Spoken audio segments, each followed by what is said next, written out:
Kita ke informasi berikutnya, pemirsa. Memasuki hari keempat liburan di Bali, mantan Presiden Amerika Serikat ke-44 Barack Obama bersama keluarga mengisi liburan dengan berolahraga arum jeram. Obama yang ditemani istri dan dua putrinya rafting di Sungai Ayung, Desa Sayan, Ubud, Bali.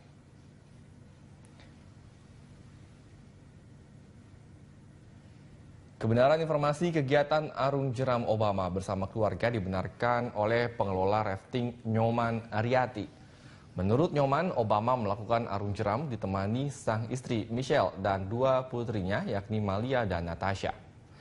Obama bersama keluarga melakukan arung jeram Senin siang selama 2 jam yang dimulai dari Desa Karang dalam Ubud dan berakhir di Hotel Four Seasons tempat Obama menginap. Sepanjang berlibur di Bali, Barack Obama diketahui baru pertama kali melakukan kegiatan arung jeram. Obama akan mengakhiri masa liburan di Bali pada 28 Juni mendatang.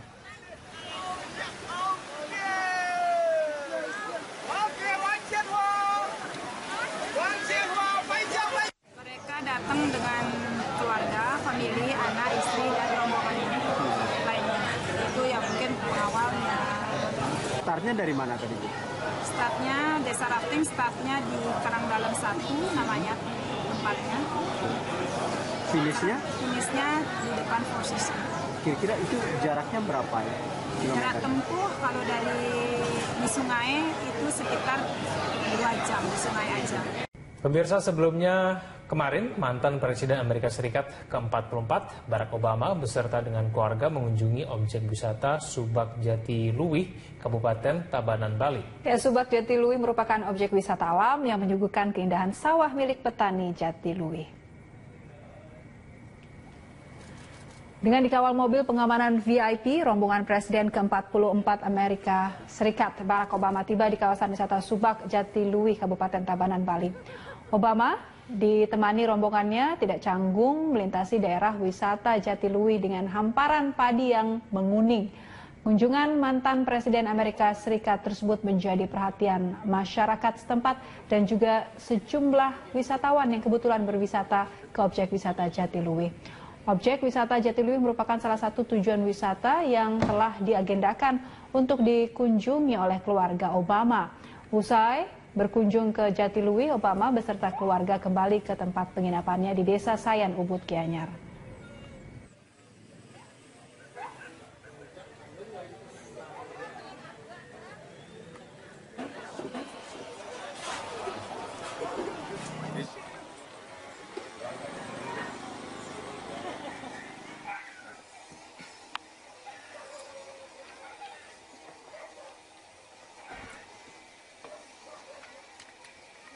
Turun kamera, turun. Mau dilihat.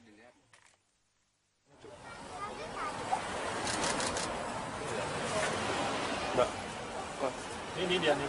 Ini ada. Ini kok nggak dibuka?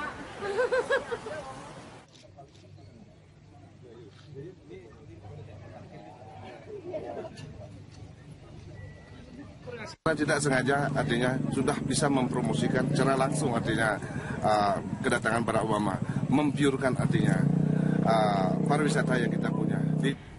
Memasuki hari keempat liburan di Bali, pengamanan hotel tempat Obama dan keluarganya menginap tampak biasa saja. Tidak ada anggota TNI dan Polri yang bersiaga di depan hotel.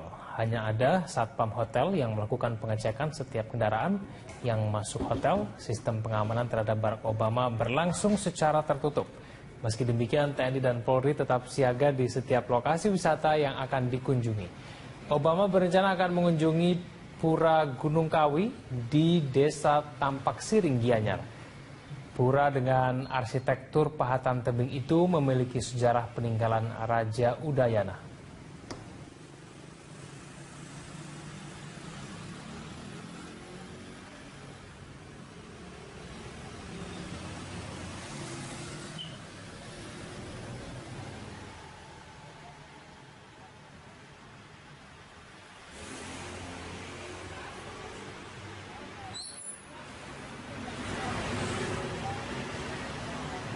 Ini datang lagi Obama, jadi orang-orang yang VVIP lah di dunia, well known, itu perlu kita dukung. Jadi Saya sudah perintahkan jajaran saya untuk tidak kelihatan mengamankan, tetapi kita amankan. Kita turunkan tens kelihatan seperti pengaman, tetapi bagaimana biar tentunya untuk jalan dan sebagainya tetap. Tapi biar orang bisa merasa betul-betul berlibur di Bali. Sebagai tempat venue pariwisata dunia yang dikunjungi tokoh-tokoh dunia. Selama ini image Bali seperti apa, Bang? Apakah perlu diperkuat lagi atau harus di rebranding lagi atau seperti apa, Bang? Ya, saya pikir ada dua hal yang ingin saya sampaikan ya. Pertama, diskursus tentang Bali ini tidak boleh dipisahkan dari diskursus tentang Indonesia yang aman. Apakah artinya image Bali yang selama ini bagus masih agak tidak terintegrasi dengan keseluruhan Indonesia ini? Betul, image Bali sebenarnya sudah bagus seperti yang dikatakan oleh Wakil Gubernur tadi. Tapi jangan lupa Bali itu ada di Indonesia, ya. Begitu kesan tentang Indonesia itu negatif, suka tidak suka itu pasti berdampak pada Bali. Karena itu kita harus pikirkan tentang promosi Bali ini dengan promosi dalam garis yang lebih bingkai, lebih besar, promosi Indonesia. Ya, kita sayangkan kejadian di Sumatera Medan kemarin bersamaan dengan kunjungan Obama ke Bali ini, itu kan memberikan pesan yang kontradiktif ya. Jadi pihak Bali aman, tapi Indonesia tidak aman. Nah, ini yang harus kita hindarkan ke depan. Karena itu upaya pencegahan kepada terorisme itu sangat penting. Kemudian yang kedua, ini sudah mulai muncul kesan bahwa Bali itu tempat berliburnya tokoh-tokoh dunia. Tercipta image ya, udah tercipta ini. Karena itu ada kunjungan Raja Arab Saudi, Raja Salman, sekarang ada kunjungan Obama, dan harus diikuti oleh kunjungan tokoh dunia lain. Nah, bagaimana mengupayakan itu? Selama ini image ini tercipta hasil kinerja siapa, Pak? Ya, ini kita lihat bahwa promosi dari Kementerian Pariwisata ini juga berbuahkan hal yang positif. Mereka cukup agresif juga ya. Tapi jangan lupa ada persaingan di Asia Tenggara ini untuk destinasi pariwisata yang sudah dikenal di dunia. Thailand punya, Vietnam punya, Singapura, Malaysia. Karena itu kita juga mestinya cukup agresif mengambil inisiatif. Kita yang mengundang tokoh dunia itu datang ke Bali. Ya, meskipun tidak ada pembicaraan resmi di sana, nanti ada pembicaraan dengan pemerintah, tapi biarkan aja mereka berlibur, tapi kita fasilitasi. Kalau perlu Pak Jokowi langsung ya, jelas mereka ya. Itu promosi pariwisata yang sangat baik saya kira untuk mengundang tokoh-tokoh dunia. Datanglah berlibur ke Bali, kami akan fasilitasi, kami akan berikan keamanan yang lengkap karena Bali itu indah, Bali itu aman dan lain sebagainya. Tetapi jangan atas inisiatif mereka sendiri. Kalau kita tunggu seperti ini, nanti agak lama ya, kita tidak kelihatan agresif di situ. Kita harus undang tokoh dunia itu, kita rancang mereka punya perjalanan di sana dan tentu atas persetujuan mereka. Dan ini satu kesempatan promosi pariwisata yang tidak boleh hilang momentumnya ini. Ya. Kan ada jarak waktu yang dekat sekali kunjungan Raja Salman dan kunjungan Obama ke Bali. Ini harus dimanfaatkan supaya dihidupkan terus sampai muncul kesan bahwa look, Bali itu adalah destinasi pariwisata untuk tokoh-tokoh kaliber dunia. Ya. Kita harus dapatkan branding itu. Kita dapatkan branding itu, saya yakin akan bermunculan tokoh-tokoh dunia itu karena mereka akan mengunjungi Bali dan kita semua diuntungkan oleh itu. Ya. Promosi yang luar biasa besar. Bali sudah mendapatkan image itu, tapi secara bingkai lebih besar Indonesia belum mendapatkan image dari semuanya itu, tempat yang indah, keamanan dan juga Indonesia dinilai, mungkin Abang menilai seperti tadi kurang proaktif. Kenapa ini, Bang? Ya, ini karena situasi dalam negeri, ya, elit mungkin belum berada pada halaman yang sama ya. Elit-elit ini juga harus bekerja sama, jangan memberi kesan Indonesia ini gaduh untuk hal-hal yang tidak perlu. Ya, kita buang waktu, kita buang energi untuk bahkan tidak menghargai keberagaman kita, tidak menghargai stabilitas kita. Nah, ini yang harus dihindarkan. Kita harus bekerja sama ya, membangun branding satu bangsa itu perlu soliditas di dalam negeri sendiri. Jangan membicarakan hal-hal yang tidak perlu, yang tidak berdampak positif pada kepentingan rakyat. Ribut gaduh yang tidak perlu itu harus kita jauhkan karena kita tidak sendiri di dunia ini. Kita bersaing dengan negara lain yang berlomba-lomba untuk maju, berlomba-lomba meningkatkan kesejahteraan rakyatnya, dan kita salurkanlah energi kita untuk hal-hal positif seperti itu ya, dan menghindari kegaduhan yang tidak perlu ya, yang berorientasi pada kepentingan individu, kepentingan kelompok. Mari kita bangun bersama negara ini.